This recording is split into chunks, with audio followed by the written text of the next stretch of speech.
पूर्वांचल नामा में आप सभी का स्वागत है। मैं हूं शक्ति प्रकाश श्रीवास्तव और आप देख रहे हैं कार्यक्रम मतलब की बात। झूठा साबित हुए ट्रंप।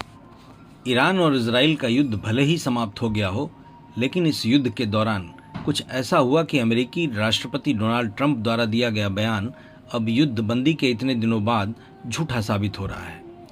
महज हफ्ते 2 हफ्ते पहले की बात है जब ईरान और इजराइल के बीच युद्ध अपने चरम पर था। अमेरिकी मिसाइलों ने ईरान के 3 परमाणु ठिकानों पर भीषण हवाई हमला किया था। हमले के बाद राष्ट्रपति ट्रंप ने कहा था कि हमने ईरान के परमाणु ठिकानों को पूरी तरह से तबाह कर दिया है, देश को दशकों पीछे धकेल दिया है। लेकिन अब जबकि संयुक्त राष्ट्र संघ की परमाणु निगरानी संस्था IAEA ने चेतावनी दी है कि ईरान जल्द ही यूरेनियम संवर्धन फिर से शुरू कर सकता है, यह चेतावनी ही ट्रंप के बयान को झूठा साबित करता है। क्योंकि अगर अमेरिकी सेना ने ईरान के सभी परमाणु ठिकानों को तबाह कर दिया है तो फिर यूरेनियम संवर्धन जैसी संभावना कैसे बन रही है, जिसकी जानकारी IAEA ने दी है। इसका मतलब ये कि ईरान के फोर्डो सहित 3 परमाणु ठिकानों पर अमेरिकी मिसाइलों ने जब बमबारी की थी, उस समय अंतर्राष्ट्रीय मीडिया संस्थानों की खबरों में यह खबर प्रमुखता से प्रसारित हुई थी कि बमबारी से पहले ही ईरान ने यूरेनियम जैसे अधिकांश आवश्यक सामग्री वहां से कहीं अन्यत्र शिफ्ट कर दिया है। इससे संबंधित सैटेलाइट से लिए गए कुछ चित्र भी सोशल मीडिया पर प्रसारित हुए थे। इस चित्र में कुछ बड़े वाले ट्रकों की आवाजाही फोर्डो के निकट दिखाई दिया, लेकिन लोगों ने ट्रंप के बयान के आगे इस दिखती तस्वीर को भी झूठा मान लिया।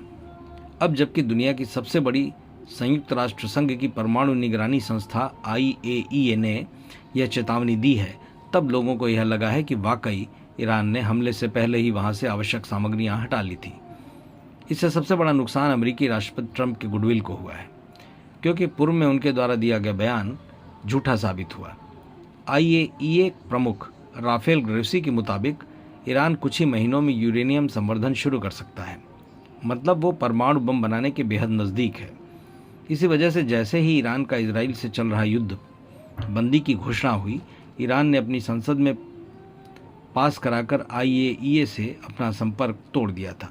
हालांकि IAEA ने पहले ही यह आशंका जाहिर कर दी थी कि ईरान ने अपनी अमेरिकी हमले के पहले ही अपने 408.6 किलो संवर्धित यूरेनियम कहीं अन्यत्र शिफ्ट कर दिया था।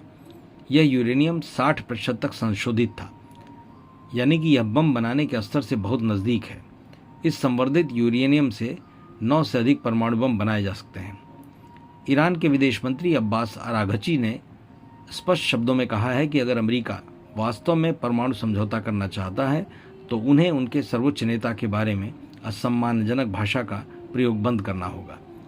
ऐसे में देखना दिलचस्प होगा कि ईरान कब से अपनी परमाणु गतिविधियां शुरू करता है, साथ ही अमेरिकी राष्ट्रपति की इस पर प्रतिक्रिया क्या होती है। मतलब की बात में आज बस इतना ही। कल फिर मिलेंगे इसी समय इसी चैनल पर। तब तक के लिए नमस्कार।